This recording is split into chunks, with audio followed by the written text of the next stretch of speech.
Halo Tribuners, Anda sedang menyaksikan live update Tribun News edisi Selasa 31 Agustus 2021 siang. Kami akan menyajikan informasi terkini dari berbagai daerah yang akan dilaporkan secara langsung oleh reporter kami di lapangan.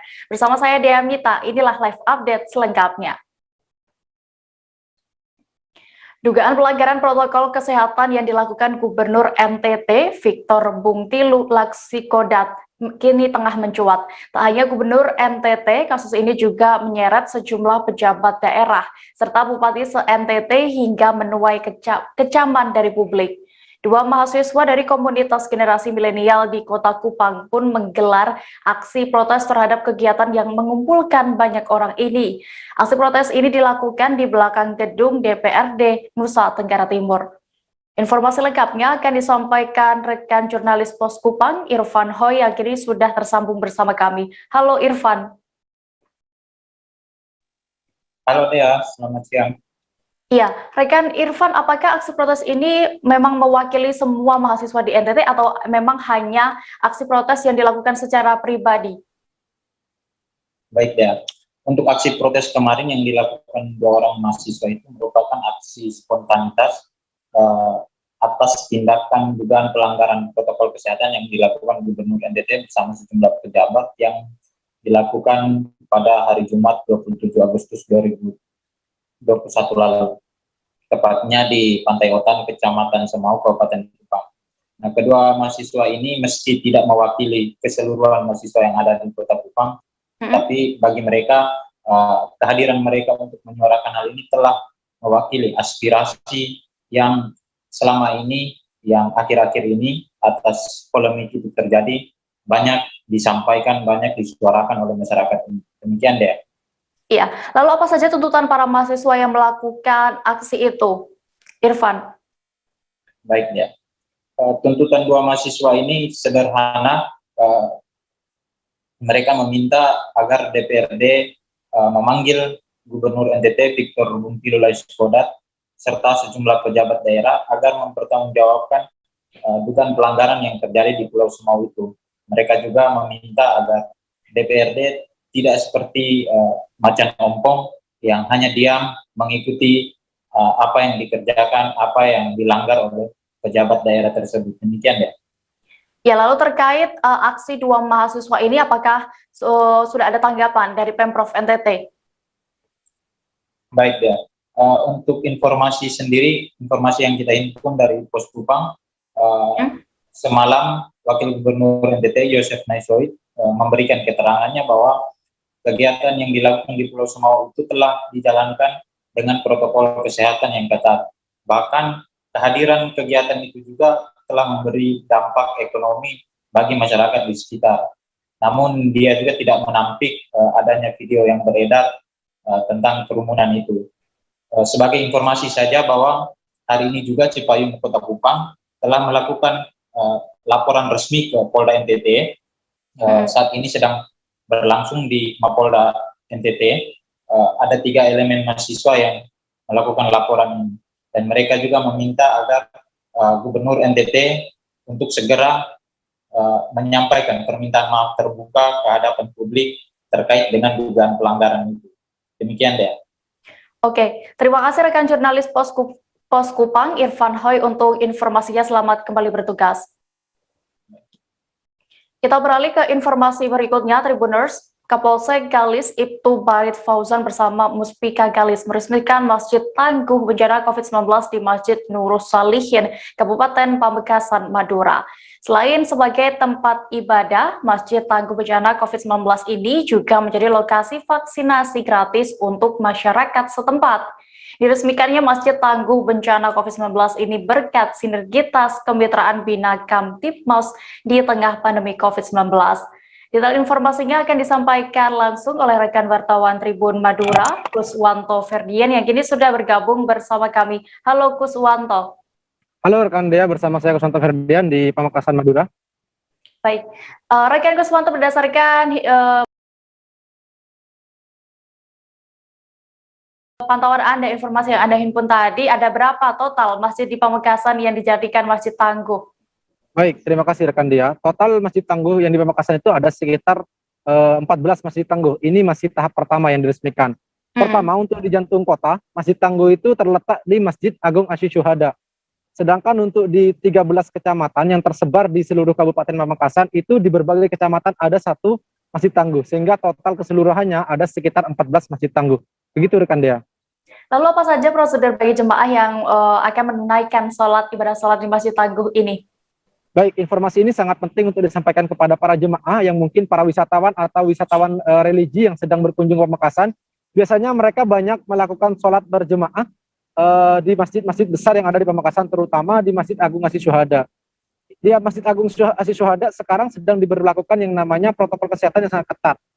Ini diberlakukan setelah dijadikannya masjid tersebut sebagai Masjid Tangguh Bencana COVID-19. Pertama, sebelum memasuki masjid, para jemaah diwajibkan untuk memakai masker.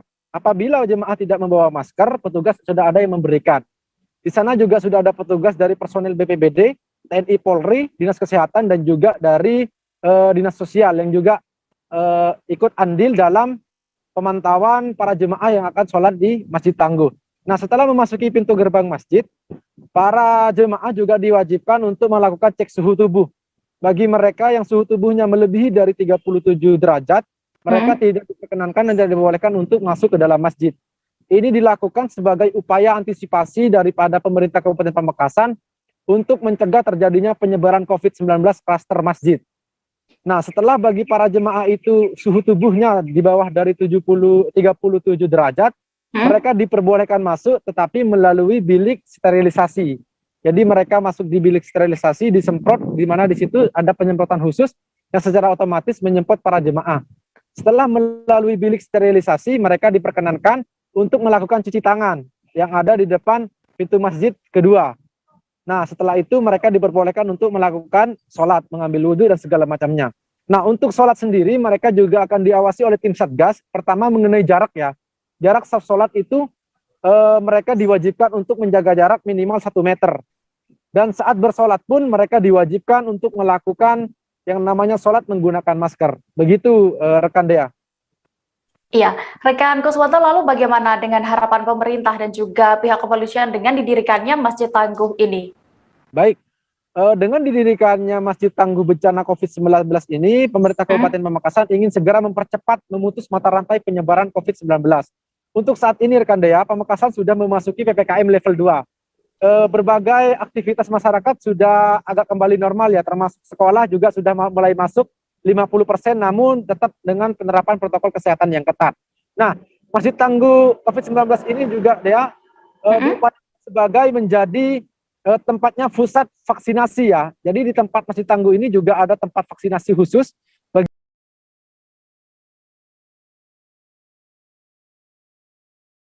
para jemaah yang mungkin belum melakukan vaksinasi atau masyarakat terdekat yang ingin melakukan vaksinasi. Mereka tidak perlu jauh-jauh lagi datang ke Polsek atau datang ke pelayanan kesehatan. Mereka cukup mendatangi masjid terdekat yang sudah dijadikan Masjid Tangguh. Di sana sudah tersedia berbagai dinas kesehatan yang juga siap melakukan vaksinasi ini. Begitu rekan Dea.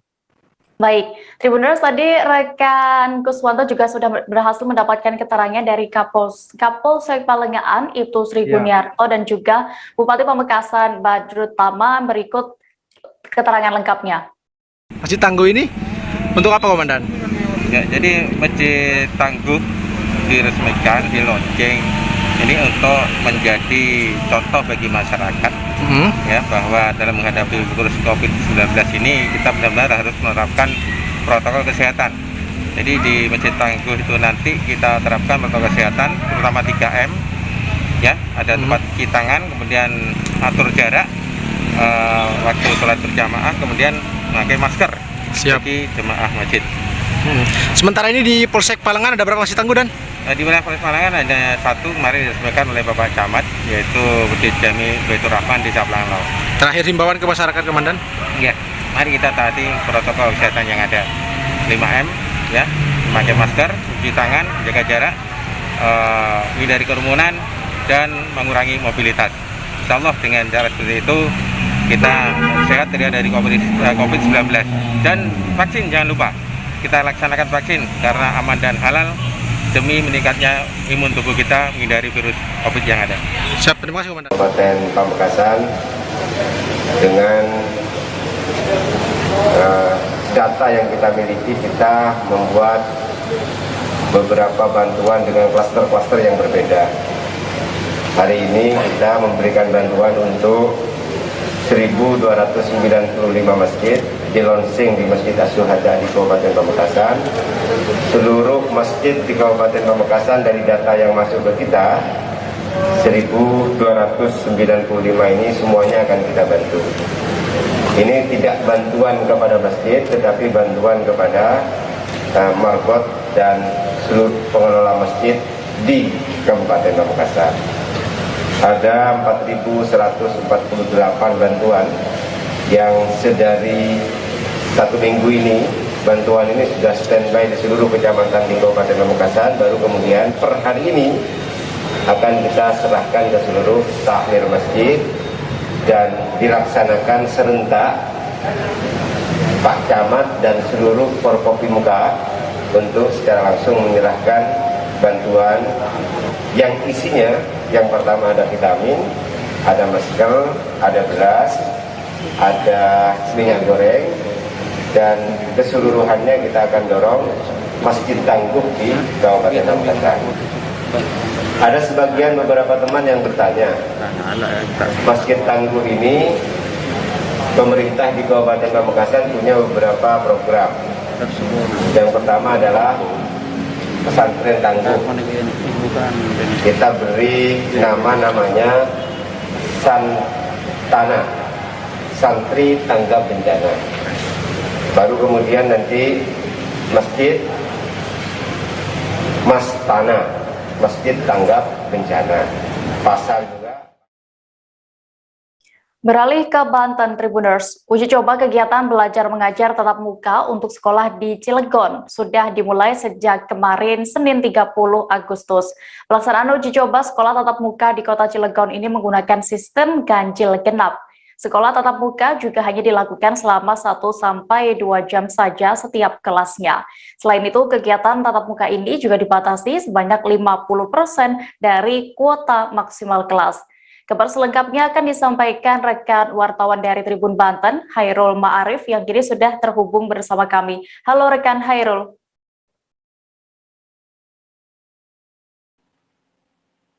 Halo Dea. Ya, Hairul, bisa Anda informasikan apakah ada syarat tertentu ini untuk siswa yang bisa melakukan pembelajaran tatap muka di kota Cilegon? Baik Dea, terima kasih. Saat saya datangi ke salah satu SMP, yaitu SMP Negeri 7 Kota Cilegon, orang tua, wali murid, dan para siswa di sana juga harus membuat surat pernyataan siap untuk melaksanakan sekolah tatap muka. Yang surat pernyataan tersebut harus ditandatangani oleh para wali murid dan murid itu sendiri. Nantinya surat pernyataan tersebut diserahkan kepada pihak sekolah untuk siap melaksanakan sekolah tatap muka. Begitu dia. Oke. Lalu untuk di Kota Cilegon sendiri ini sudah berapa total SD dan SMP yang mulai melakukan pembelajaran tatap muka ini?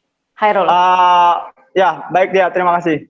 Dari keterangan Kepala Dinas Pendidikan Kota Cilegon Ismatullah, beliau mengatakan kepada Tribun Banten bahwa ada 180 SD yang terdiri dari negeri ataupun swasta dan 49 SMP yang terdiri juga dari swasta ataupun negeri yang sudah melakukan uji coba pembelajaran tatap muka sejak Senin kemarin dia. Begitu dia. Iya, berarti ini sudah hampir seluruhnya ya SD SMP di Kota Cilegon yang melakukan pembelajaran secara tatap muka ini. Tapi masih adakah di sana yang melakukan pembelajaran secara daring? Baik dia, terima kasih. Dari penuturan Ismatullah masih ada beberapa sekolah atau beberapa murid yang melakukan pembelajaran secara daring. Hal ini dikarenakan kekhawatiran dari wali murid itu sendiri yang khawatir anaknya terkena virus COVID-19 ini. Hal ini karena menurut orang tua wali murid ini, anak-anak ini belum divaksin. Jadi menurut mereka protokol kesehatannya masih ada yang belum terpenuhi untuk melaksanakan sekolah tatap muka ini. Jadi sehingga karena hal tersebut ada beberapa wali murid yang tidak mengizinkan anaknya untuk turut serta dalam sekolah tatap muka yang baru dimulai uji cobanya kemarin ini. Tetapi pihak dinas pendidikan itu saat ini tetap melayani pembelajaran daring meskipun untuk mereka yang tidak diizinkan oleh orang tuanya melaksanakan sekolah tatap muka. Begitu deh ya. Baik, terima kasih rekan wartawan dari Tribun Banten, Hairul Ma'arif melaporkan dari Kota Cilegon. Selamat kembali bertugas. Pemerintah Kabupaten Tanah Tidung, Kalimantan Utara kembali melaksanakan vaksinasi COVID-19 pada hari ini Selasa 31 Agustus. Pelaksanaan vaksinasi COVID-19 kali ini dilakukan di Puskesmas Sesayap Hilir. Program vaksinasi juga masih akan terus dilakukan di daerah lain di kawasan Kabupaten Tanah Tidung. Vaksinasi COVID-19 ini diprioritaskan bagi warga Tanah Tidung yang ber-KTP di Tanah Tidung. Untuk mengetahui lebih detailnya, sudah bergabung bersama kami rekan jurnalis Tribun Kaltara, Risnawati yang akan menyampaikan laporan. Halo Risna. Halo Mika. Ya Risna, bisa Anda informasikan ini berapa total sasaran vaksinasi pada ini nantinya pelaksanaan kali ini? Ya, untuk hari ini sudah berlangsung tadi pagi deh ya, di Kecamatan Sesayap Hilir, yang mana untuk sasarannya sendiri mencapai 20 dosis seperti itu deh. Selanjutnya untuk hari berikutnya, yaitu hari Rabu besok, akan diadakan di 2 desa di Tanah Tidung. Pertama di Desa Tidung Pala, kemudian selanjutnya di Desa Tengku Dacing, Kecamatan Tanah Lia. Untuk di Tidung Pala sendiri akan didistribusikan oleh Dinkes Tanah Tidung sebanyak 50 dosis deh. Kemudian untuk di Tengku Dacing sendiri didistribusikan oleh Dinkes sebanyak 90 dosis seperti itu. Kemudian baik. Ya, informasinya deh ya, untuk Senin pekan depan akan dilaksanakan vaksinasi khusus remaja, diprioritaskan untuk remaja sebanyak 300 dosis. Hal ini untuk persiapan pelaksanaan pembelajaran tatap muka deh, seperti itu. Oke, lalu bagaimana dengan realisasi vaksinasi di Tanah Tidung hingga sejauh ini, Risna? Untuk realisasi vaksinasi di Tanah Tidung sendiri, per tanggal 27 Agustus 2021, data dari Dinkes Tanah Tidung, capaian vaksinasi tersebut hingga kini mencapai 6.991 dosis. Ini untuk dosis pertama deh. Untuk capaian dosis kedua yaitu sebanyak 3.733 dosis sampai hingga saat ini deh, seperti itu. Oke, lalu apakah masih ada imbauan kepada masyarakat dari pemerintah Kabupaten Tanah Tidung ini? Ya, untuk himbauan dari Bupati Kabupaten Tanah Tidung, Ibrahim Ali, mengatakan bahwa masyarakat Tanah Tidung diharapkan untuk meningkatkan kesadaran diri untuk melakukan vaksinasi deh. Kemudian juga dia mengatakan bahwa hal ini juga sebagai upaya untuk herd immunity warga Tanah Tidung, sehingga ada proteksi dari vaksin tersebut untuk melindungi warga Tanah Tidung dari paparan COVID-19 seperti itu deh. Baik, terima kasih rekan Risnawati melaporkan dari Kabupaten Tanah Tidung. Kita berlanjut ke informasi berikutnya, Tribuners.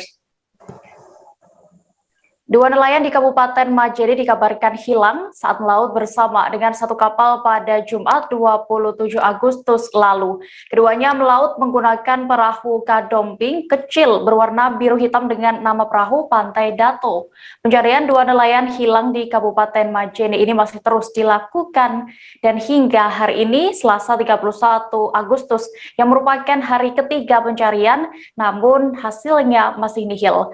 Selengkapnya akan disampaikan rekan jurnalis Tribun Sulbar, Misbah Sabarudin, yang kini sudah terhubung bersama kami. Halo rekan Misbah. Ya, halo Dea.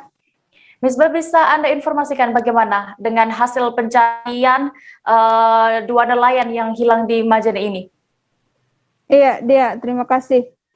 Terkait 2 nelayan yang dikabarkan hilang pada Sabtu tanggal 28 Agustus 2021, hingga saat ini menurut Komandan Tim SAR Mamuju, Syahran, hingga saat ini Selasa tanggal 31 Agustus 2021 itu hasilnya masih nihil. Begitu, Dia. Oke, lalu apakah ada kendala yang dihadapi oleh tim SAR dalam pencarian 2 nelayan yang masih dinyatakan hilang ini? Ya, kendala yang dihadapi tim SAR selama proses pencarian ini yakni cuaca buruk, Dia, karena di perairan Majene sendiri gelombang tinggi dan angin kencang kerap terjadi. Jadi tim SAR kesulitan karena perubahan cuaca cukup dinamis. Begitu, Dia. Iya, Misbah, lalu ada berapa total armada yang dikerahkan dalam membantu pencarian orang hilang ini?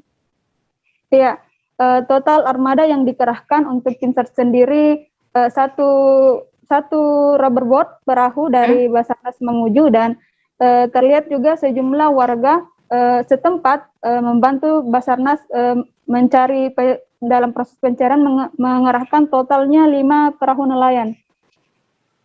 Demikian, Mbak. Baik, Tribuners, tadi juga rekan Misbah sudah berhasil melakukan wawancara bersama Komandan Tim SAR Mamuju. Syahran, berikut keterangannya untuk Anda. Pada saat kita pencarian untuk hari pertama, cuacanya sedikit bagus. Nah, untuk hari pencarian hari kedua ini, cuacanya kurang bagus, ditambah dengan angin, ombak ketinggiannya 2-3 meter, demikian. Ini pencariannya sampai kapan sih, Pak? Untuk pencariannya ini sesuai dengan SOP kita 7 hari ke depan. Ini pencariannya tadi kemarin dan hari ini pencariannya ke arah mana dan berapa mil dari bibir pantai? Untuk pencarian kita untuk hari ini kita tadi melakukan pencarian arah selatan. Setelah jaraknya itu kurang lebih 10-15 mil kita melakukan pencarian. Setelah itu kita ambil lagi jalur barat. Nah, tapi sudah itu kita balik kanan karena cuaca tidak mendukung pada saat hari ini. Kita tadi balik kurang lebih tadi jam 2:30 siang, demikian. Kami akan kembali seusai jeda sejenak, Tribuners, tetaplah di live update. Oke, apa kabar Bang Ariski di sini untuk strateginya? Ya, kalau saya sendiri di Gimik 37 ini yang semalam baru mulai, saya udah hitam. Sebenarnya aku nggak ngerasa itu penangkapan atau penggerbegan atau apapun itu, karena gini loh, posisinya aku kriteria. Jadi kita mengenal disebut dengan stroke yang tidak berdarah dengan stroke yang berdarah. Stroke yang tidak berdarah itu biasanya ditandai dengan adanya penyumbatan. Kalau itu terjadi di sini mungkin pikirnya tidak ke situ kali ya, tapi kalau di Korea atau di Kamboja itu ada beberapa paper yang saya itu Mas, ya dulunya tukang koran. Oh gitu ya, tukang koran. Ya saya baca ya Pak. Tuh kan pernah baca kan? Ya. Jadi kalau saya jadi tanggal itu udah bersyukur banget. Si anak ini dijadikan sebagai tersangka begitu. Ya kalau ini kita bicara yang di luar kasus Kedungombo ya. Dengan nama hujan shower, di mana terdapat batas jelas antara daerah hujan dan tidak hujan yang biasanya terjadi pada fase awal mature stage atau tahap berbahaya itu Kang. Jadi mulai artinya terjadinya perlembekan. Nah itu untuk penetrasi akan sulit gitu ya. Dok, saya ini menurut saya memang tidak mudah, bukan urusan tanah diambil.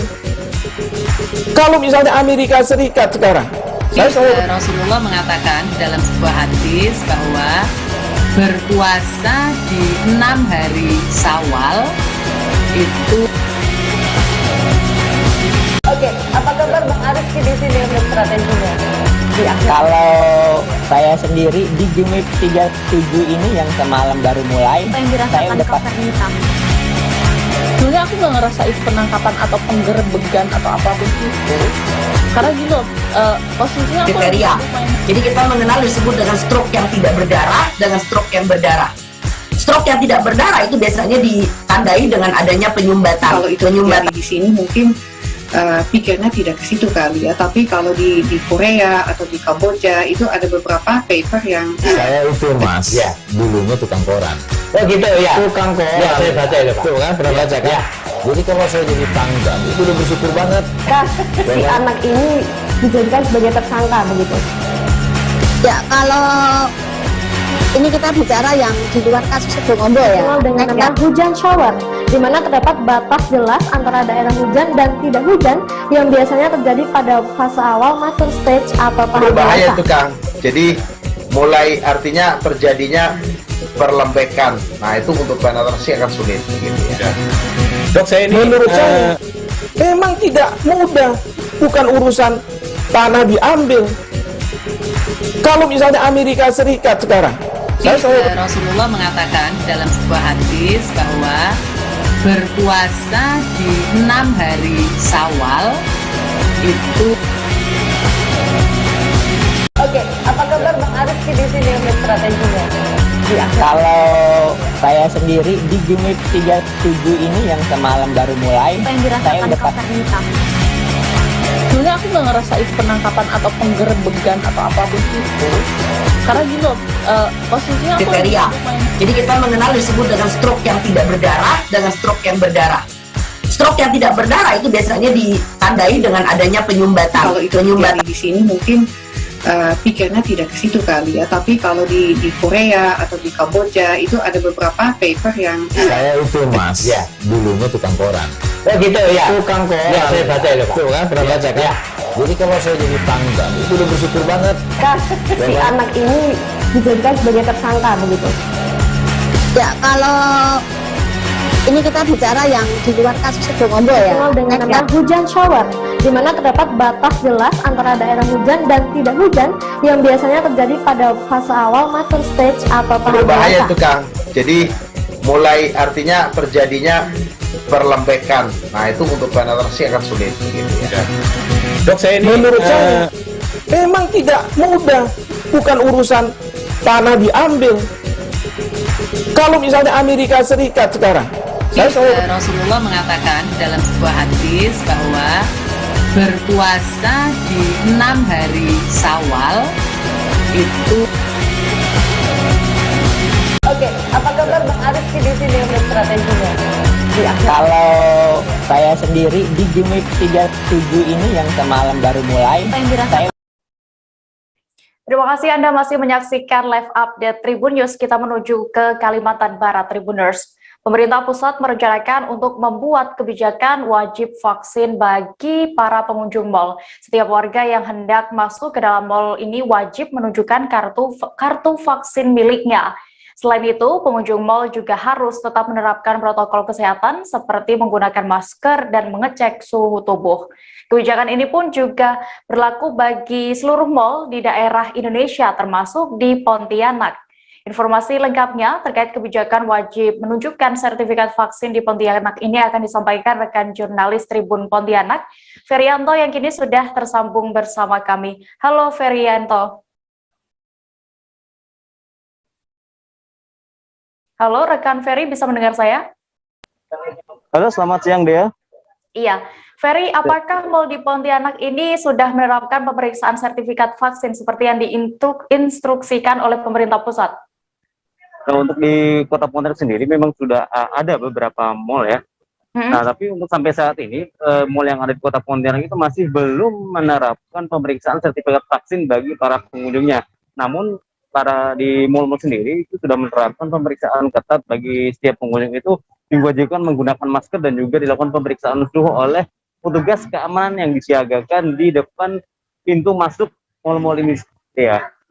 Baik, berarti masih dengan pemeriksaan protokol kesehatan yang ketat ya di sana. Lalu bagaimana dengan pihak manajemen menyikapi informasi penerapan pemeriksaan sertifikat vaksin ini, Ferry? Nah, untuk dari beberapa manajemen sendiri menyampaikan pihak manajemen masih menunggu instruksi dari pemerintah daerah sendiri ya untuk terkait adanya peraturan daerah terapannya untuk menerapkan peraturan tersebut, yakni pemeriksaan sertifikat vaksin bagi para pengunjung mal ya. Oke, lalu respons masyarakat di Kota Pontianak ini terkait wacana pemeriksaan sertifikat vaksin wajib bagi pengunjung mal, bagaimana? Nah, untuk masyarakat sendiri memang terjadi pro dan kontra. Ada beberapa masyarakat yang mendukung kebijakan ini, namun ada juga yang menentang kebijakan ini. Nah, untuk bagi yang mendukung itu menyampaikan bahwa dengan adanya penerapan sertifikat vaksin, bahwa jadi di mal-mal tersebut merupakan wilayah yang steril dan aman untuk dikunjungi, untuk merelekskan, untuk relaksasikan dirinya sendiri dan untuk refreshing dia. Nah, untuk bagi warga sendiri yang menolak, menyampaikan bahwa dengan adanya sertifikat vaksin ini akan lebih memperumit bagi warga yang hendak melakukan kunjungannya ke mal. Dan juga warga itu merasa agak dibebani karena memang sampai saat ini masih ada juga warga yang belum divaksin dia di Kota Pontianak sendiri. Demikian deh ya. Oke, Ferry, tadi juga tadi ada keterangan dari pihak manajemen lalu juga respon masyarakat. Lalu kalau untuk pemerintah Kota Pontianak sendiri, apakah sudah membuat peraturan terkait wacana pemerintah pusat itu? Nah, untuk sampai saat ini pemerintah Kota Pontianak maupun pemerintah dari Provinsi Kalimantan Barat itu masih belum mengeluarkan peraturan turunan terkait instruksi dari pemerintah pusat tersebut ya. Nah, dari hal tersebut juga membuat manajemen masih belum menerapkan peraturan tersebut. Dan penerapan peraturannya masih dengan melakukan pemeriksaan cek suhu tubuh dan juga wajib mengenakan masker bagi para pengunjung mal-mal tersebut ya. Baik, terima kasih rekan jurnalis Tribun Pontianak, Ferianto, untuk laporannya. Selamat kembali bertugas. Kita beralih ke informasi berikutnya, Tribuners. Remaja yang mengamuk kepada polisi saat terkena razia operasi justisi di Boyolali akhirnya meminta maaf. Sebelumnya, video yang menunjukkan seorang remaja marah-marah di depan polisi saat berada di Cepogo, Boyolali viral di media sosial. Remaja itu mengamuk kepada petugas yang melakukan penyekatan arus lalu lintas di jalur Solo-Selo Borobudur atau SSB pada Minggu 29 Agustus kemarin. Informasi terbarunya akan disampaikan langsung oleh rekan wartawan Tribun Solo, Tri Widodo, yang kini sudah bergabung bersama kami. Halo Tri. Halo Dia. Rekan Tri, bisa Anda ceritakan kronologi lengkapnya ini, remaja tersebut ngamuk seperti apa saat itu? Iya Dea, bahasanya pada minggu kemarin, tanggal 29 Agustus 2021, di kawasan Selo itu setiap hari Minggu selalu ramai oleh pengunjung.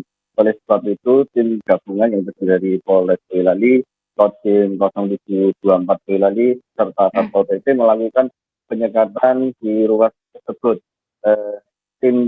Ada 3 tim yang diterjunkan untuk melakukan penyekatan, di mana 3 tim ini tersebar di 3 titik, yakni di wilayah desa Kecamatan Cepogo, lalu di desa Jeragah, Kecamatan Selo, dan simpang 6 Pakubuwono Surakarta di Selo, simpang Selo. Nah, saat di kawasan desa Cepogo ini, petugas yang memeriksa pengendara yang kebetulan melintas, ini ada seorang pemuda yang diketahui motornya itu tidak sesuai dengan spek teknis yang diperbolehkan melintas. Nah, saat itu petugas kemudian menghentikan remaja itu. Nah, saat itulah remaja tersebut ngamuk-ngamuk dengan melawan petugas yang melakukan penyekatan. Ya. Oke, Tri, lalu bagaimana dengan pengakuan dari remaja itu? Apa sebenarnya yang melatar belakang ia sampai marah-marah kepada petugas? Ya, berdasarkan pengakuan dari si remaja ini yang diketahui warga di Kecamatan Ampel, Kabupaten Boyolali, dia merasa kesal saja dia. Hal itu juga dibuktikan dari pengakuan Kasat Lantas yang telah memeriksa, ternyata si remaja ini dalam kondisi sehat, artinya tidak dalam terpengaruh minuman beralkohol.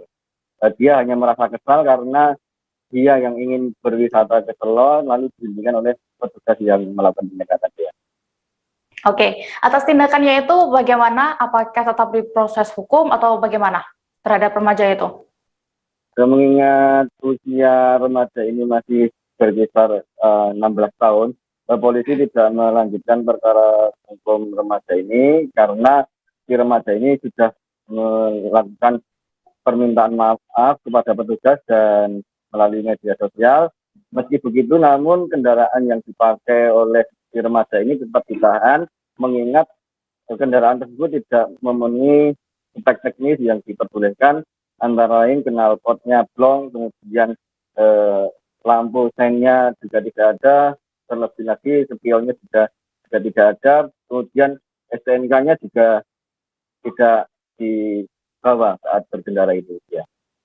Baik, terima kasih rekan wartawan Tribun Solo, Tri Widodo, untuk laporannya. Selamat kembali bertugas. Sebuah tas ransel berwarna ungu bertuliskan "Awas, ada bom" menggegerkan warga Kota Pematang Siantar. Tas tersebut menggantung di tiang bekas pelang informasi pertigaan Jalan HM Sitorus dan Jalan Gunung Simanuk-Manuk, Kelurahan Teladan, Kecamatan Siantar Barat. Tas itu pertama kali ditemukan oleh seorang pedagang gorengan dan ia pun langsung melaporkannya ke petugas yang berjaga di pos penyekatan PPKM level 4. Unsur gabungan yang terdiri dari Polres Pematang Siantar, TNI AD, Dinas Perhubungan langsung mendatangi TKP temuan tas seusai mendapatkan laporan. Kabar selengkapnya akan disampaikan rekan wartawan dari Tribun Medan, Alija, yang kini sudah tersambung bersama kami. Halo rekan Alija.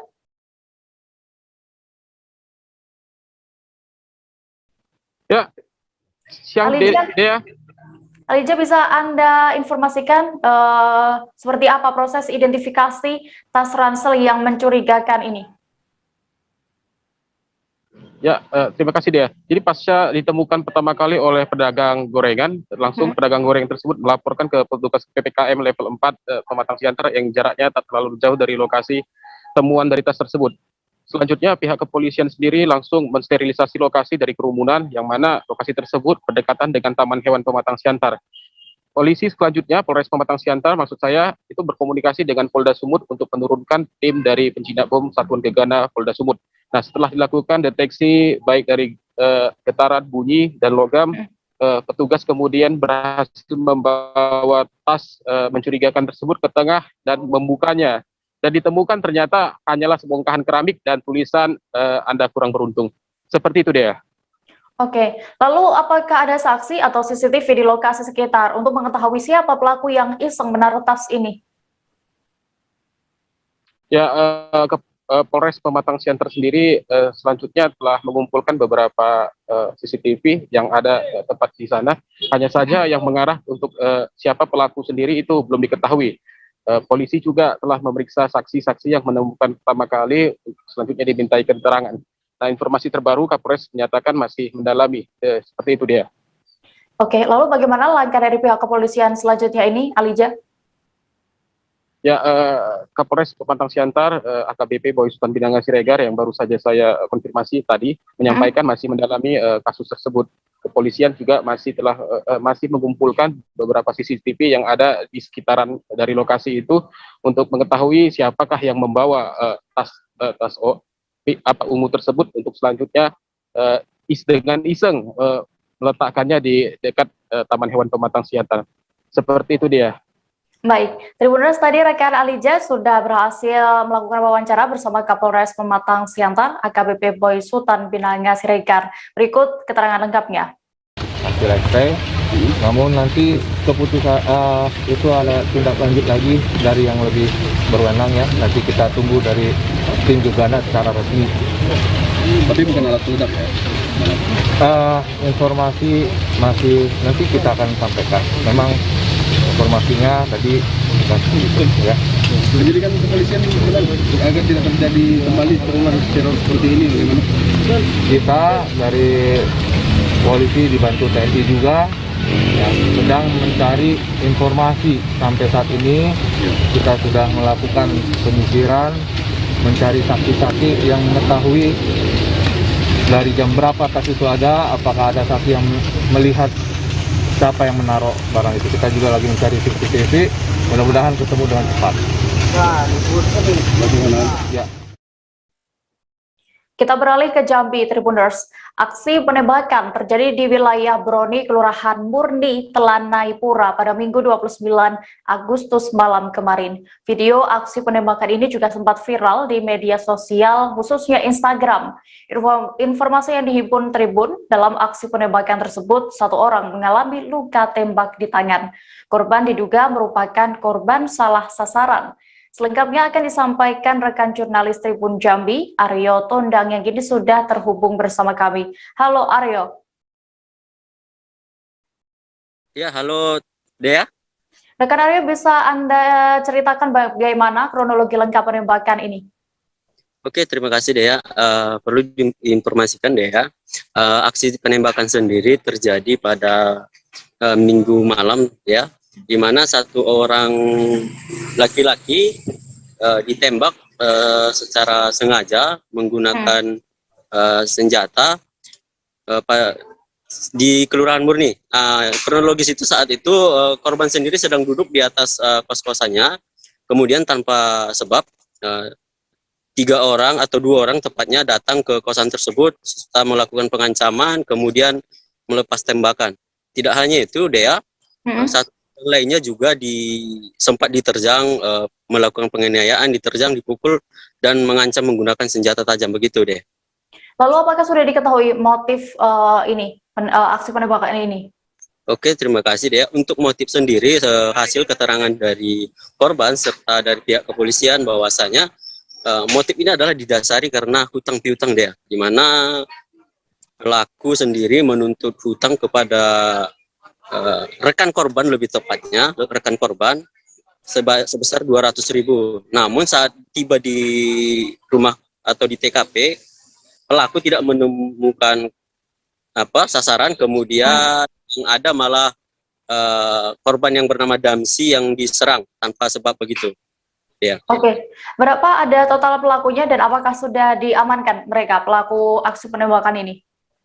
Untuk pelaku sendiri sudah diamankan sekira 2 orang ya di Polres Jambi, lebih tepatnya setelah kemudian video tersebut memang viral di media sosial Instagram, sehingga kepolisian langsung bergerak cepat melakukan pengamanan dia. Namun kemudian setelah diamankan, pihak Polsek tepatnya yang wilayah dari hukum Polsek Telanai-Pura memediasi permasalahan keduanya, sehingga setelah diamankan keduanya sepakat untuk melakukan perdamaian atau menyelesaikan permasalahan secara kekeluargaan dia, begitu. Berarti apakah tidak ada yang dihukum dalam aksi ini? Lalu selain pelaku tadi diamankan dan juga mediasi, apakah ada barang bukti yang ikut diamankan, Aryo? Oke, terima kasih ya. Sejauh ini keterangan dari pihak kepolisian sudah mengamankan satu senapan angin laras tajam serta 1 senjata tajam yang dibawa pelaku saat melakukannya. Khususnya senapan angin yang melukai 1 korban bernama Damsi, begitu. Ya. Baik, terima kasih rekan jurnalis Tribun Jambi, Aryo Tondang, untuk informasinya. Selamat kembali bertugas. Kita jeda lagi Tribuners dan akan kembali dengan kabar suami istri di Berawe, Banda Aceh ditemukan meninggal dunia saat kebakaran karena tertidur lelap.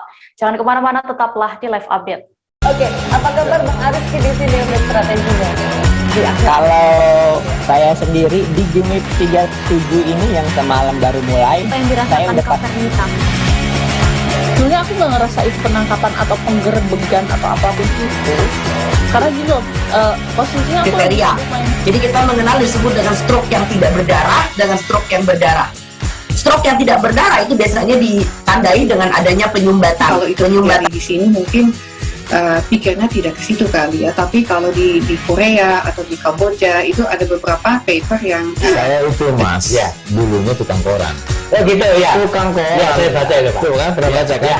Jadi kalau saya jadi tangga itu udah bersyukur banget. Si anak ini dijadikan sebagai tersangka begitu. Ya kalau ini kita bicara yang di luar kasus Situbondo ya, dengan nama hujan shower, di mana terdapat batas jelas antara daerah hujan dan tidak hujan yang biasanya terjadi pada fase awal mature stage atau tahap berbahaya itu Kang. Jadi mulai artinya terjadinya perlembekan. Nah itu untuk penetrasi akan sulit gitu ya. Dok, saya ini menurut saya memang tidak mudah, bukan urusan tanah diambil. Kalau misalnya Amerika Serikat sekarang, Rasulullah mengatakan dalam sebuah hadis bahwa berpuasa di 6 hari Syawal itu.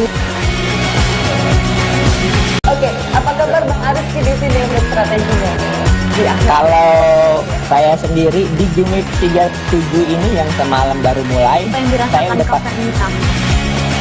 sebenarnya aku nggak ngerasa itu penangkapan atau penggerebegan atau apapun itu, karena gini loh, posisinya kriteria. Jadi kita mengenal disebut dengan stroke yang tidak berdarah dengan stroke yang berdarah. Stroke yang tidak berdarah itu biasanya ditandai dengan adanya penyumbatan. Kalau itu terjadi di sini mungkin pikirnya tidak ke situ kali ya, tapi kalau di Korea atau di Kamboja itu ada beberapa paper yang saya itu Mas, ya dulunya tukang koran. Oh gitu ya, tukang koran. Ya saya baca ya Pak. Tuh kan, pernah baca kan? Ya. Jadi kalau saya jadi tanggal itu udah bersyukur banget. Si anak ini dijadikan sebagai tersangka begitu. Ya, kalau ini kita bicara yang di luar kasus Situbondo ya, dengan nama hujan shower, di mana terdapat batas jelas antara daerah hujan dan tidak hujan yang biasanya terjadi pada fase awal mature stage atau tahap Berbahaya dewasa. itu Kang. Jadi mulai artinya terjadinya perlembekan. Nah itu untuk penetrasi akan sulit gitu ya. Dok, saya ini menurut saya memang tidak mudah, bukan urusan tanah diambil. Kalau misalnya Amerika Serikat sekarang, Rasulullah mengatakan dalam sebuah hadis bahwa berpuasa di 6 hari Syawal itu. Oke, apa kabar Bang Arif di sini untuk strateginya? Kalau saya sendiri di Jumip 37 ini yang semalam baru mulai, saya udah sebenarnya aku nggak ngerasa itu penangkapan atau penggerebegan atau apapun itu, karena gini loh, posisinya aku Kriteria.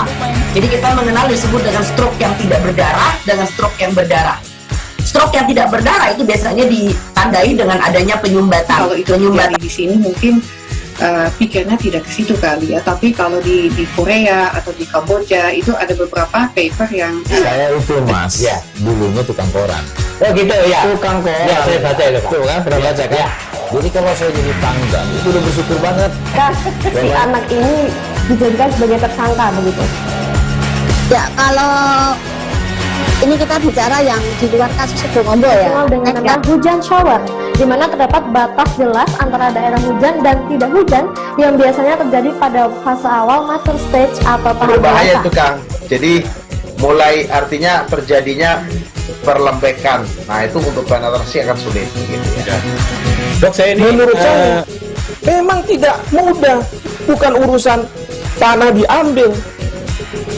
Kalau misalnya Amerika Serikat sekarang, Rasulullah mengatakan dalam sebuah hadis bahwa berpuasa di 6 hari Syawal itu. Oke, apa kabar Bang Arif di sini untuk strateginya? Kalau saya sendiri di Jumip 37 ini yang semalam baru mulai, saya udah sebenarnya aku nggak ngerasa itu penangkapan atau penggerebegan atau apapun itu, karena gini loh, posisinya aku Kriteria. Jadi kita mengenal disebut dengan stroke yang tidak berdarah dengan stroke yang berdarah. Stroke yang tidak berdarah itu biasanya ditandai dengan adanya penyumbatan. kalau itu terjadi di sini mungkin pikirnya tidak ke situ kali ya, tapi kalau di Korea atau di Kamboja itu ada beberapa paper yang Saya itu Mas, ya dulunya tukang koran. Oh gitu ya. Tukang koran. Ya saya baca itu Pak. Tuh kan pernah baca kan? Jadi kalau saya jadi tanggal itu udah bersyukur banget. Si anak ini dijadikan sebagai tersangka begitu. Ya, kalau ini kita bicara yang di luar kasus Situbondo ya, dengan nama hujan shower, di mana terdapat batas jelas antara daerah hujan dan tidak hujan yang biasanya terjadi pada fase awal mature stage atau tahap Berbahaya dewasa. itu Kang. Jadi mulai artinya terjadinya perlembekan. Nah itu untuk penetrasi akan sulit gitu ya. Dok, saya ini menurut saya memang tidak mudah, bukan urusan tanah diambil. Kalau misalnya Amerika Serikat sekarang, Rasulullah mengatakan dalam sebuah hadis bahwa berpuasa di 6 hari Syawal itu. Oke, apa kabar Bang Arif di sini untuk strateginya? Kalau saya sendiri di Jumip 37 ini yang semalam baru mulai, saya udah sebenarnya aku nggak ngerasa itu penangkapan atau penggerebegan atau apapun itu, karena gini loh, posisinya aku Kriteria. Jadi kita mengenal disebut dengan stroke yang tidak berdarah dengan stroke yang berdarah. Stroke yang tidak berdarah itu biasanya ditandai dengan adanya penyumbatan. kalau itu terjadi di sini mungkin pikirnya tidak ke situ kali ya, tapi kalau di Korea atau di Kamboja itu ada beberapa paper yang Saya itu Mas, ya dulunya tukang koran. Oh gitu ya. Tukang koran. Ya saya baca itu Pak. Tuh kan pernah baca kan? Jadi kalau saya jadi tanggal itu udah bersyukur banget. Si anak ini dijadikan sebagai tersangka begitu. Ya, kalau ini kita bicara yang di luar kasus Situbondo ya, dengan nama hujan shower, di di mana terdapat batas jelas antara daerah hujan dan tidak hujan yang biasanya terjadi pada fase awal mature stage atau tahap Berbahaya dewasa. itu Kang. Jadi mulai artinya terjadinya perlembekan. Nah itu untuk penetrasi akan sulit. Gitu ya. Dok, saya ini menurut saya memang tidak mudah, bukan urusan tanah diambil. Kalau misalnya Amerika Serikat sekarang, Rasulullah mengatakan dalam sebuah hadis bahwa berpuasa di 6 hari Syawal itu. Oke, apa kabar Bang Ariski di sini untuk strateginya?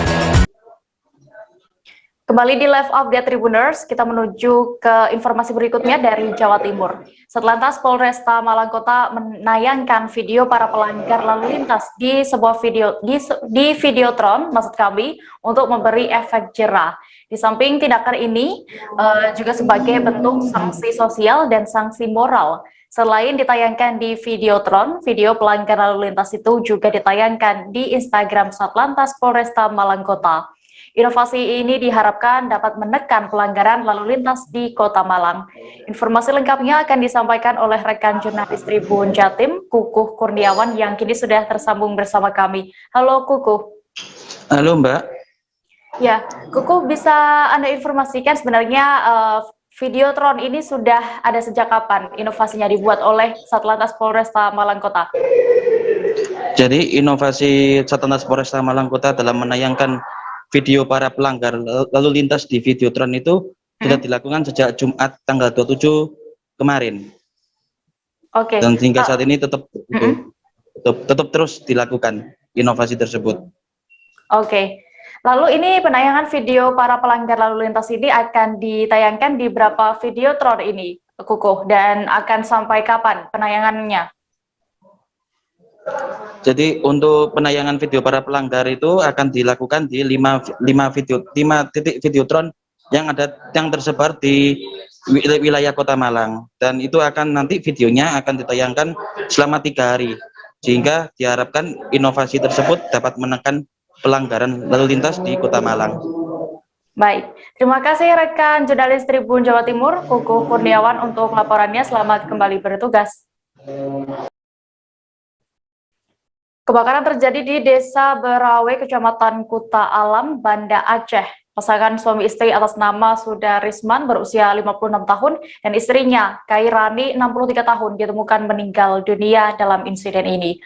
Pasangan suami istri itu tertidur lelap saat kobaran api menghanguskan rumah mereka.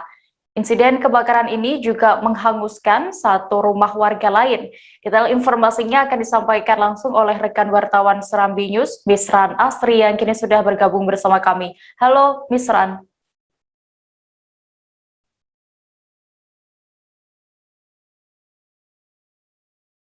Halo, rekan Misran. Halo. Baik, bisa Anda informasikan bagaimana kronologis kejadian kebakaran ini, detailnya? Baik, baik. Assalamualaikum warahmatullahi wabarakatuh. Selamat siang, rekan Tribuners, dimanapun Anda berada di siang hari ini. Bisa kami informasikan pada Senin dini hari, sekira pukul 3.30 waktu Indonesia bagian Barat, pasangan suami istri yang tinggal di Gampung Berawi, Kecamatan Kutalam, Kota Banda Aceh, meninggal dunia dalam insiden kebakaran tersebut. Dan informasi yang kami peroleh bahwa pasangan suami istri atas nama Sudarisman dan istrinya Khairani diduga terjebak pada saat kobaran api sedang berkobar di tempat tinggal mereka. Selain itu, ada satu tetangga lainnya, Firmansyah, beserta istri dan 4 anaknya berhasil menyelamatkan diri. Mirisnya ini merupakan kejadian yang pertama kali untuk tahun 2021 ini, dan ini cukup menghentak warga Kota Banda Aceh tentunya, Mbak. Dan kami informasikan juga di rumah pasangan suami istri Sudarisman dan Khairani ini tinggal serta adiknya. Tapi adiknya ini berhasil menyelamatkan diri karena pada pukul 3 dini hari tersebut adiknya sempat mencium bau yang tak sedap ya, seperti ada benda yang terbakar, dan karena tidak ada kecurigaan apa-apa kembali tidur. Namun pada detik-detik menjelang kejadian, adiknya ini kembali tersentak dan begitu terbangun, tiba-tiba api sudah berkobar dan langsung menyelamatkan diri tanpa mengetahui kakak dan abang iparnya berada di dalam rumah, masih berada dalam rumah. Begitu, Mbak. Oke, lalu apakah sejauh ini sudah diketahui dugaan penyebab insiden ini, Misran? Ya, kami sudah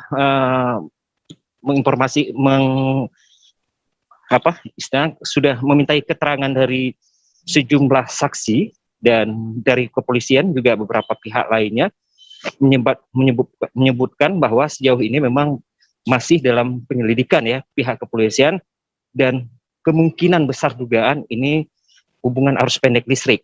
Namun sejauh ini memang polisi belum berani berspekulasi lebih jauh, Mbak. Baik, Tribuners, tadi rekan Misran juga sudah mewawancarai Kepala Desa Berawe, Amri, dan juga Kapolsek Kuta Alam, itu Muhtar Halis. Berikut keterangannya untuk Anda. Yang harus dikontrol mungkin ya. Jadi mulai dari sini yang jadi pintunya pun dibaju. Menurut kamu kalau baju yang dalam hanya jubit dan mitihnya. Agum raung garaw ino. Raung ni mana boleh mana. Dari rumahnya pun tutong. Ya, dari rumahnya. Oh. Ditepu korban hana bisa tubit wajan, Pak. Oh, te polean. Boleh ya. Kagum raung. Wah, kamu menjadi ramah aja. Kunci dari dalam. Han kamapui, Bandung mapui. Jadi nawajan di Lokaran. Pak Badum terpadamkan apa ya, Pak? Untuk kejadian kebakaran yang terjadi di Kampung Berawe pada Senin dini hari itu, dugaan penyebab kebakaran itu masih dalam penyelidikan kepolisian. Kemudian untuk kedua korban jenazah langsung dikebumikan pada hari tersebut, dan untuk permintaan visum atau otopsi sudah ditolak oleh keluarga. Oke. Berarti jenazah dikebumikan dalam satu liang begitu, Pak Kapolsek? Ya, menurut informasi dari keluarga, jenazah dikebumikan dalam satu liang.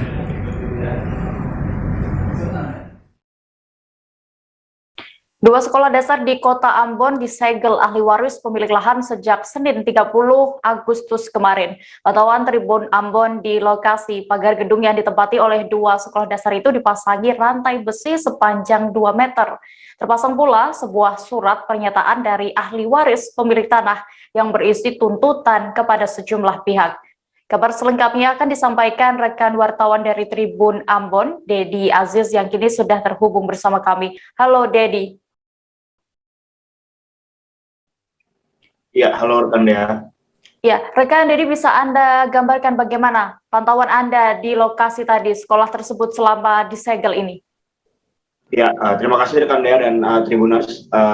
Bisa kami laporkan bahwa sejak Senin dini hari, sekolah SDN 50 dan SDN 64 Kota Ambon telah disegel sejak dini hari. Kira-kira sekitar pukul 3 waktu Indonesia Timur. Nah, di sekolah itu juga memang sudah terpasang seperti yang tadi disampaikan oleh rekan Dea, rantai sepanjang 2 meter serta baliho atau poster yang berisi tuntutan dari ahli waris pemilik lahan. Seperti itu, Dea. Oke, lalu apakah sudah ada tanggapan atau respons dari pihak sekolah yang disegel ini, Dedi? Ya, sebelumnya memang terkait baliho yang berisi tuntutan kepada gubernur, dinas pendidikan, kemudian juga wali kota Ambon, ahli waris ini kan meminta agar agar pemerintah dapat memberikan ganti rugi kepada lahannya yang telah dipakai untuk membangun gedung sekolah itu. Namun dari pihak sekolah sendiri mengatakan mereka tidak mengetahui persoalan hal tersebut. Pasalnya memang sejak tahun 1984 sengketa lahan antara ahli waris dan pihak sekolah sudah terjadi, dan penyegelan sekolah ini bukan baru pertama kali dilakukan di tahun 2021 ini. Sebelumnya di tahun 2014 maksud kami, penyegelan sekolah ini sudah dilakukan, bahkan lebih ekstrim dari yang dilakukan di tahun 2021 ini. Di tahun 2014 pihak ahli waris bahkan menyegel seluruh pintu-pintu ruang kelas dan ruang kantor dari guru itu sendiri. Seperti itu, Dea. Baik, terima kasih rekan wartawan dari Tribun Ambon, Dedi Aziz untuk laporannya. Selamat kembali bertugas. Kita beralih ke informasi berikutnya, Tribuners. Sejumlah sopir angkutan kota di Sorong, Papua Barat mengaku kesulitan untuk mengakses bahan bakar minyak jenis premium. Terjadi antrean panjang di SPBU yang menyediakan BBM jenis premium ini. Bahkan sejumlah sopir angkot yang sudah mengantre sejak lama untuk mendapatkan BBM jenis premium tidak jarang yang kehabisan. Untuk mengetahui lebih detailnya sudah bergabung bersama kami rekan jurnalis Tribun Papua Barat, Sahwan Asari Raharusun yang akan menyampaikan laporan. Halo rekan Sahwan. Halo Dea. Sahwan, apakah benar di Kota Sorong ini memang sedang terjadi kelangkaan BBM jenis premium? Iya Dea, kelangkaan BBM jenis premium di Kota Sorong ini memang benar-benar terjadi di sejumlah SPBU dan hanya satu-satunya SPBU yang melayani angkutan umum untuk mengisi bahan bakar minyak jenis premium adalah SPBU yang letaknya tepat di depan jalan di sekitar jalan Baru Kota Sorong, Papua Barat. Dea. Oke, lalu sebenarnya sudah sejak kapan kelangkaan BBM jenis premium ini terjadi di Sorong, Papua Barat? Ya, berdasarkan wawancara saya dengan sejumlah supir angkot, salah satunya yang Bima, salah satunya yaitu Bima, salah satunya yaitu, mohon maaf, Kapitan. Beliau mengaku bahwa kelangkaan BBM jenis premium di Kota Sorong, Papua Barat sudah terjadi sejak 6 bulan belakangan ini, Dea. Oke, lalu bagaimana dengan harapan para sopir angkot ini terkait kelangkaan BBM premium ini di Sorong? Iya, Dea. Dengan kondisi tersebut, sejumlah sopir angkot yang ada di Kota Sorong berharap agar pemerintah daerah dan juga pemerintah pusat harus segera menanggulangi kelangkaan tersebut agar tidak lagi terjadi krisis premium di Kota Sorong, sebab saat ini Kota Sorong sedang dilanda pandemi dan juga masa PPKM level 3, sehingga mereka berharap kelangkaan ini tidak lagi terjadi sehingga mereka juga bisa mencari nafkah untuk anak istri dan kehidupan sehari-hari mereka. Ya. Oke, Sowan, masih terkait hal ini, pantauan di lapangan tadi juga informasinya sempat terjadi antrean panjang para sopir angkot ini ya untuk mendapatkan bahan BBM. Sudah dari pukul berapa mereka mengantre? Ya, berdasarkan pantauan kami di lapangan, seringkali terjadi antrean panjang yang ada di Jalan Baru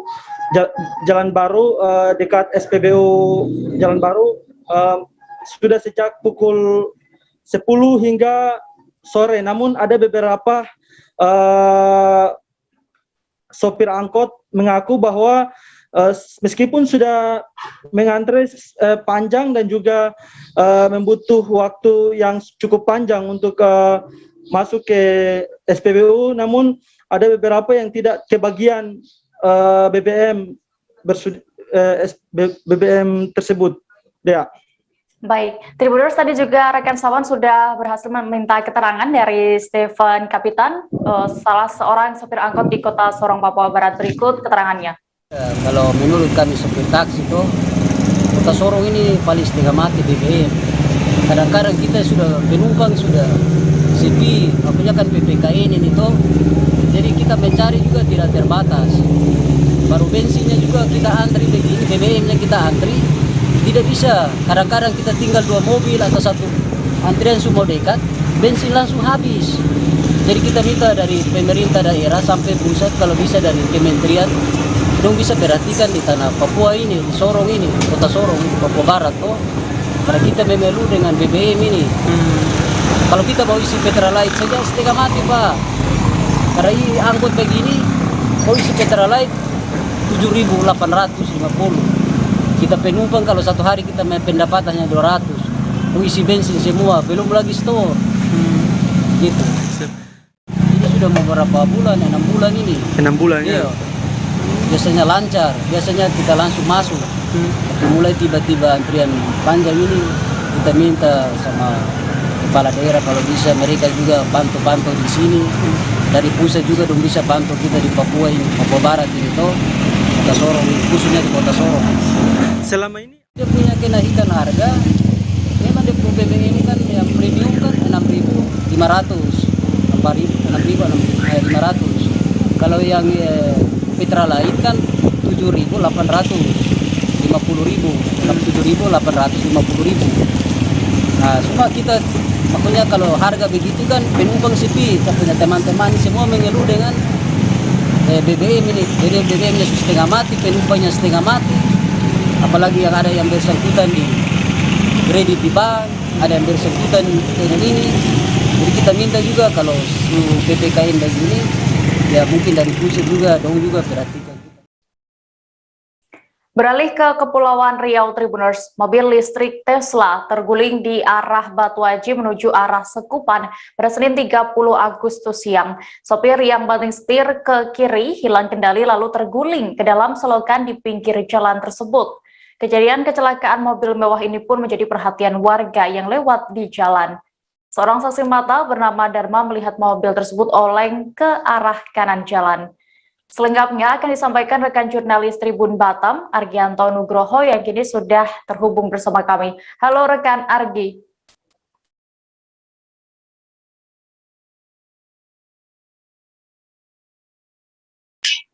Halo Dea. Ya, Argi, bisa Anda informasikan saat kejadian itu ada berapa jumlah penumpang dan bagaimana kondisinya saat itu?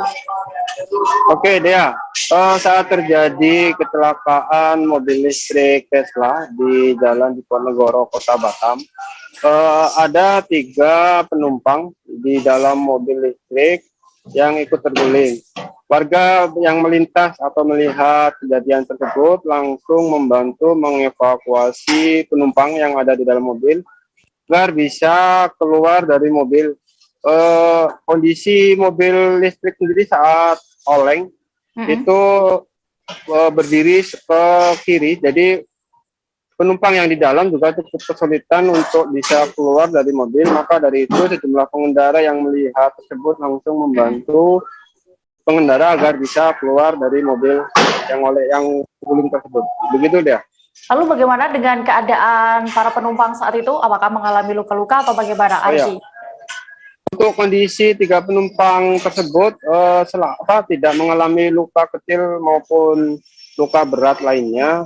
Untuk kondisinya bisa dikatakan masih seperti sedia kala, meski ada sedikit agak kotor di baju mereka. Namun bisa dikatakan untuk melihat kondisi mereka, bisa dikatakan mereka dalam kondisi sehat. Seperti diketahui adalah untuk keamanan atau safety di dalam mobil Tesla sendiri cukup untuk bisa safety-nya seperti terlihat bagus begitu ya. Oke, lalu apakah sudah diketahui penyebab kecelakaan yang melibatkan Tesla ini, Argi? Berdasarkan saksi mata, saksi mata yang melihat lokasi kejadian tersebut, mobil itu melaju dari arah Simpang Basecamp menuju Sungai Harapan di Jalan Diponegoro yang akan menuju ke Kecamatan Sekupang, di mana saksi mata melihat laju dari pengendara mobil Tesla tersebut cukup kencang di tengah jalan. Karena kondisi jalan yang bergelombang rusak, tiba-tiba mobil tersebut mengerem mendadak. Maka karena tidak bisa menjaga stabilan mobil tersebut, pengendara itu kehilangan kendali sehingga mobil itu terguling jatuh ke saluran dari drainase di Jalan Diponegoro. Begitu ya. Baik, Tribuners, tadi rekan Argi juga sudah mewawancarai Dharma selaku saksi mata kejadian. Berikut keterangannya. Apa kejadiannya? Ini melaju dari sana kan 2 Cuma kan nggak tahu yang gimana kejadiannya. Oh, jadi kencang nggak Pak? Kencang, pas jalan ngombak ini nyangkut bemper depannya. Tapi ini kecelakaan tunggal aja kan? Tunggal.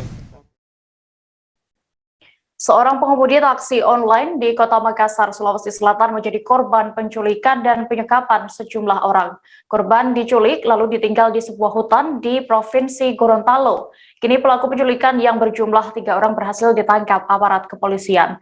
Ketiga pelaku ini mengaku bahwa mereka melakukan aksi penculikan ini atas perintah orang lain. Untuk mengetahui lebih detailnya, sudah bergabung bersama kami rekan jurnalis Tribun Timur, Muslimin Emba yang akan menyampaikan laporan lengkapnya. Halo Emba. Ya, Dea. Emba, bisa Anda ceritakan seperti apa kronologi penculikan ini? Ya, baik Dea dan Tribuner. Kronologi atau awal mula kejadian penculikan serta perampokan terhadap sopir taksi online di Kota Makassar itu bermula ketika sang sopir menjalin hubungan asmara dengan otak dari pelaku penculikan itu, yaitu NA, seorang pengusaha, seorang wanita, dan juga pengusaha asal Jakarta. Setelah hubungan selama setahun, istri dari AR atau korban penculikan ini, yaitu sopir taksi online ini, itu melabrak rumah NA yang saat itu kebetulan juga ada orang tuanya, sehingga NA merasa dipermalukan begitu. Dari rasa sakit hati itu, NA pun menyuruh karyawannya untuk mencari orang suruhan agar memberikan pelajaran kepada istri AR, yaitu dengan cara menculik AR lalu meninggalkannya di perbatasan Gorontalo Manado. Ya. Oke, lalu apakah seluruh pelaku dari aksi penculikan ini sudah ditangkap, berhasil ditangkap? Lalu apa keterlibatan mereka, perannya saat melakukan aksi penculikan ini, Emba? Ya, Dea, jadi dapat kami jelaskan total tersangka atau pelaku dalam kasus penculikan dan perampokan ini itu sebanyak 7 orang.